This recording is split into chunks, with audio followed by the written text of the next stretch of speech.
रामेश्वर गटकाळ यांची गटकाळ करिअर अकादमी स्पर्धा परीक्षा मार्गदर्शन केंद्र, सातोना रोड, सेलू. नवीन पोलीस भरती 18 मे 2026 पासून सुरू. सेलू शहरातील गायत्री नगर येथील आदित्य प्रधान यांचा खून करण्यात आल्याची घटना 16 एप्रिल रोजी मध्यरात्री घडली होती. या खून प्रकरणात 7 जणांवर गुन्हा दाखल करण्यात आला होता. दरम्यान या 7 आरोपींपैकी 4 आरोपींना अटक पोलिसांनी वेगवेगळ्या ठिकाणाहून केली होती. मात्र या खून प्रकरणातील मुख्य आरोपी अशोक पाईकरावसह अन्य 2 महिला आरोपी मागील 1 महिन्यापासून फरारच असून या आरोपीस तात्काळ अटक करण्याची मागणी प्रधान कुटुंबियांसह जखमी असलेल्या आनंद ढोले यांच्या कुटुंबियांनी एका निवेदनाद्वारे उपविभागीय पोलीस अधिकारी दीपक कुमार वाघमारे यांच्याकडे सोमवार 18 मे रोजी केली आहे. या निवेदनात नमूद करण्यात आले आहे की गायत्रीनगर येथे किरकोळ वादातून चाकूने दोघांवर हल्ला करण्यात आला होता. या हल्ल्यात आदित्य प्रधान व आनंद ढोले हे दोघेजण जखमी झाले होते.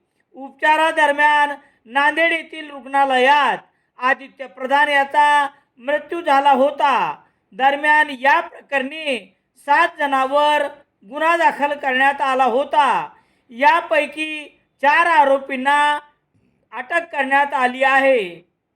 मात्र आदित्य प्रधान याच्यावर चाकूने वार करणारा मुख्य आरोपी अशोक पाईकरावसह कविता अशोक पाईकराव व सीमा बुद्धभूषण ढगे अद्यापही फरार आहेत. दरम्यान पोलीस प्रशासनाकडून आरोपीचा शोध म्हणावा तसा घेण्यात येत नसल्याचा आरोप करण्यात येत आहे.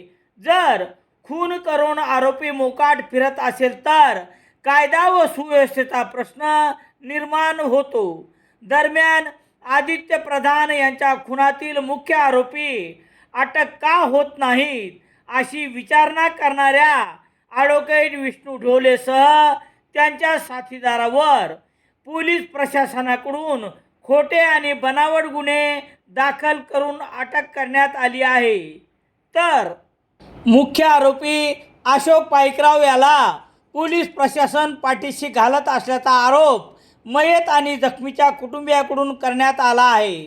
सदरील सर्व आरोपी हे गुन्हेगारी पार्श्वभूमीचे असून जर पोलीस प्रशासन यांचे हद्दपारीचे आदेश प्रस्ताव संबंधित विभागाला पाठविले असते तर हा खून झाला नसता असा आरोपही करण्यात आला असून यासाठी प्रतिमा मिलिंद प्रधान यांनी न्याय मिळावा अशी अपेक्षा व्यक्त केली आहे.